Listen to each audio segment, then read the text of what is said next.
Is type 2 diabetes a reversible disease? We're told that this is a chronic and progressive disorder. That means that once you develop type 2 diabetes, you're going to have it for life. And there's nothing you can do about it. You're going to be on medications, you're going to be on insulin, and then you're going to develop the complications.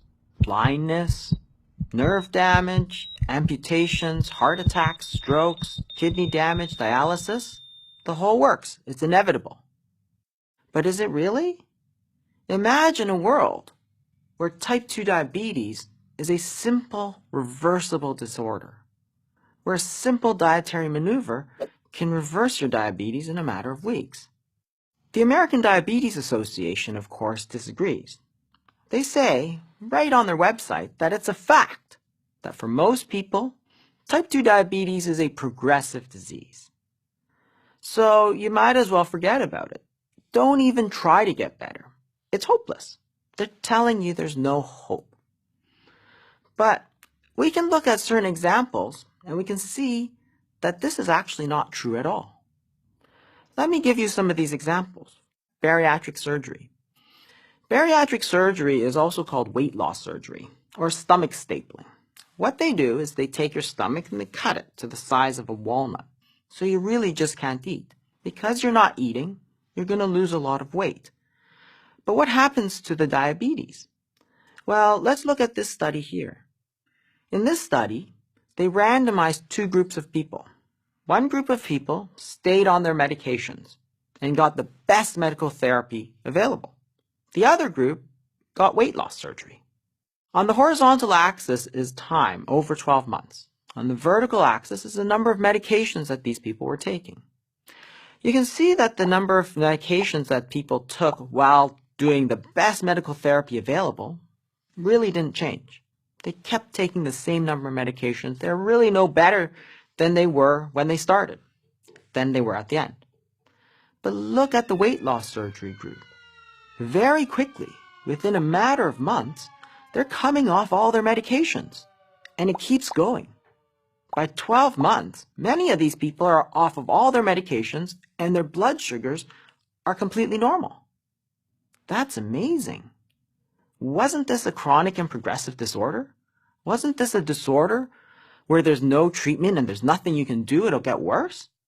Well, not really, not according to this study. It looks like diabetes is a disease that's reversible, but better than that, it's quickly reversible.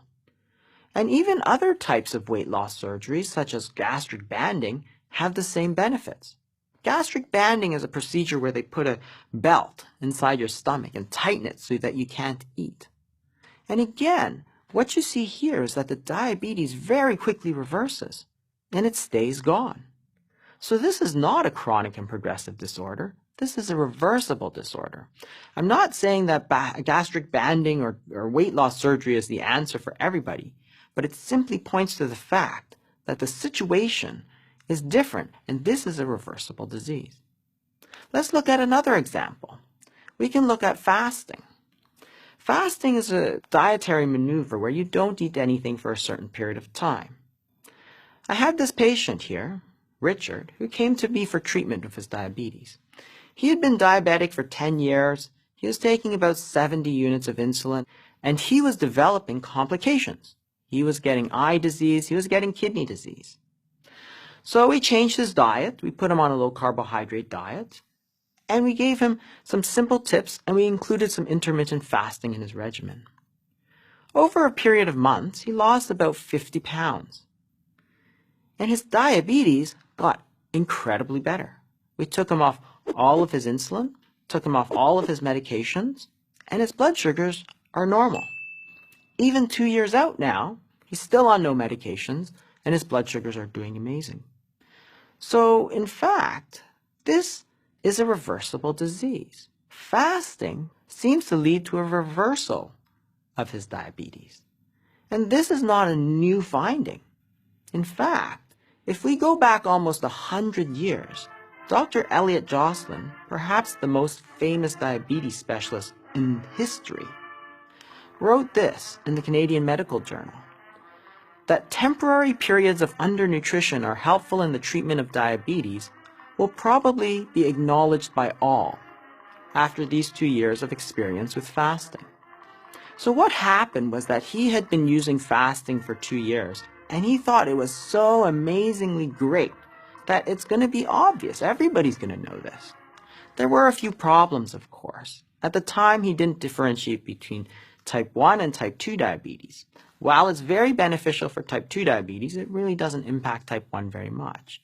And with the discovery of insulin a few years later, all focus shifted to insulin, and everybody forgot about these dietary therapies. Recently, in the United Kingdom, Dr. Taylor performed a study called the Counterpoint Study. And there he put people on very low-calorie diets. While it's not fasting, it's very close. And look at these results. In this group, the blood sugars went from 9.6 to 5.9 in 7 days. 7 days! His sugars have gone back to normal. What happened to this idea that it's chronic, it's progressive, you'll always be on medication? It's simply not true. There's another example we can give. We can look at the example of very low carbohydrate diets, or so-called ketogenic diets. Let me give you a case. I had a 27-year-old graduate student. She was actually studying physiology. And she was recently diagnosed with type 2 diabetes. Her hemoglobin A1C was 10.4%. This is a 3-month average of her blood sugars. The diagnosis of diabetes happens at 6.5%, so 10.4% is very high. Her doctors were very concerned, of course, started her on 3 medications right away. Being only 27, she didn't want to stay on medications for the rest of her life. So she looked on the internet and decided that she would follow a ketogenic diet.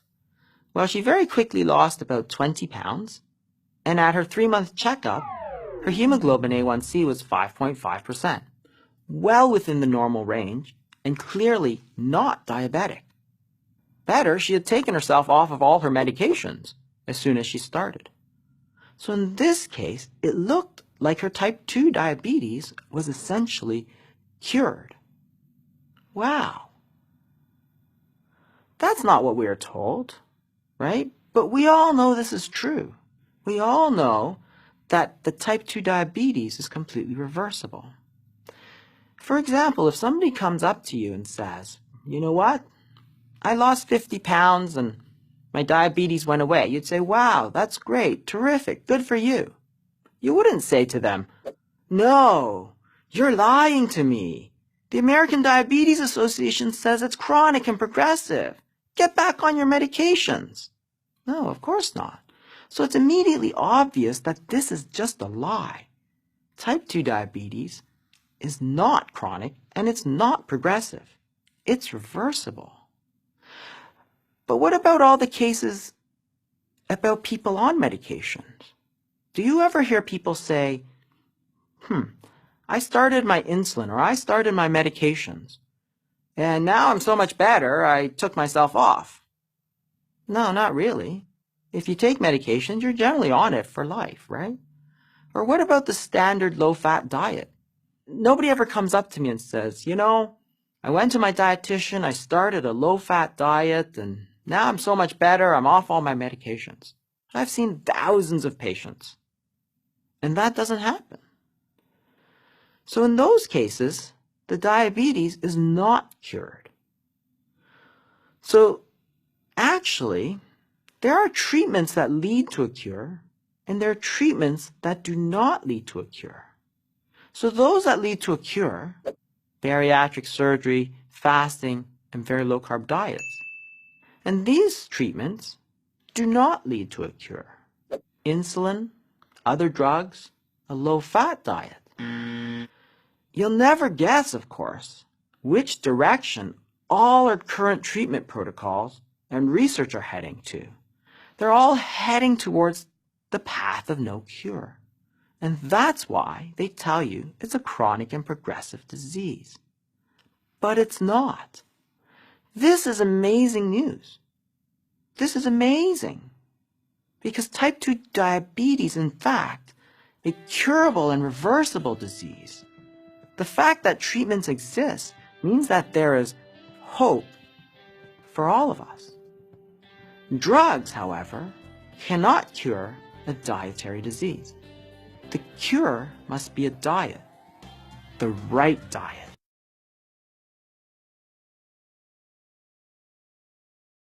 How can we burn fat? Well, that's what we all want to do. Imagine that we can somehow manipulate our meals so that we can maximize fat burning. How do we do this? Well, first of all, we have to understand what happens to our physiology when we eat. So when we eat food, the hormone insulin starts to rise.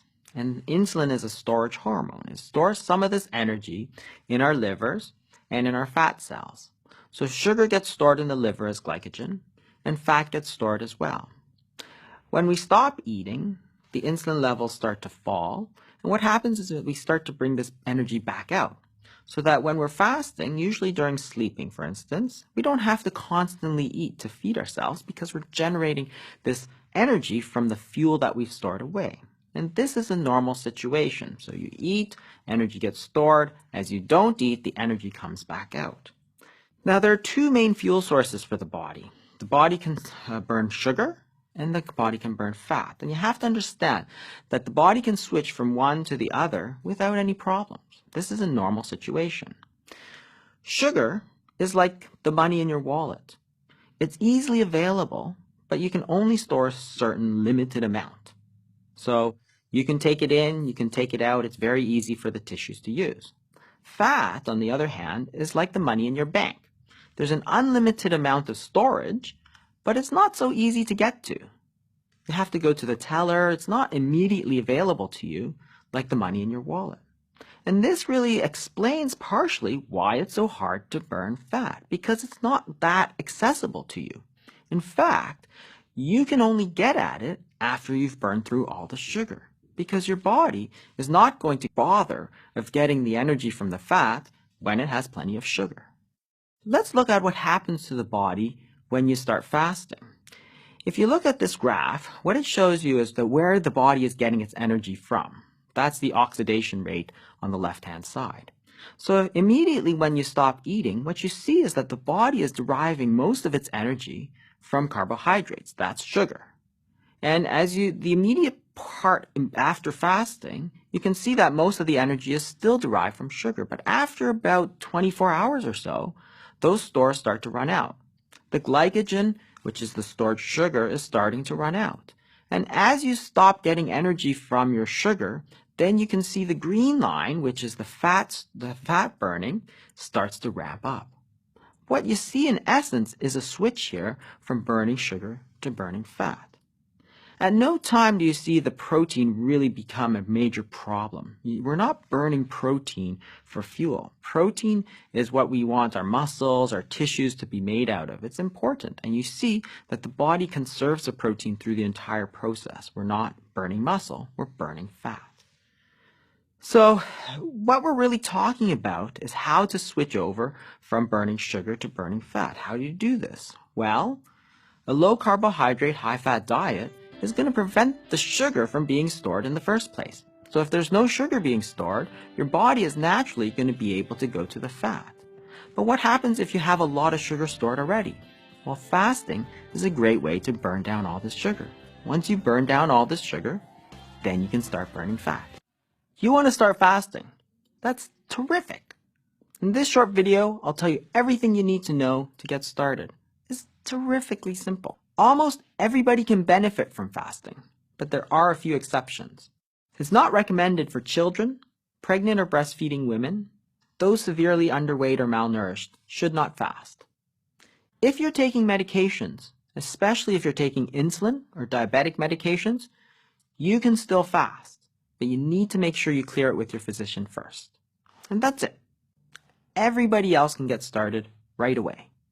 There's lots of different ways to fast, but here's the best way to get started. This is the 24-hour fasting period from dinner on day 1 to dinner on day 2. So after you finish your dinner, don't eat anything else, no snacks, just go to sleep. And start the next morning with a glass of cold water or a nice cup of hot coffee. And then go to work and pretend like nothing's happening. At lunchtime, you might get hungry, You gotta expect that, but it does get easier with time. You might want to get some green tea or coffee. By the time you finish it, the hunger will have passed. If colleagues ask you out to lunch, well, you can just tell them that you're working and you can join them tomorrow. Or you can join them for a coffee break. That's fine. Stay busy throughout the day and plan your fasting days for your busiest days at work. It really helps pass the time. When you get home, start preparing dinner and avoid the temptation to eat a little something first. At dinner, follow a low-carbohydrate, high-fat diet for maximum effect and add lots of natural fats. That's it. That's a 24-hour fast. It's so simple. How often should you do it? I recommend you do it twice a week. Good luck.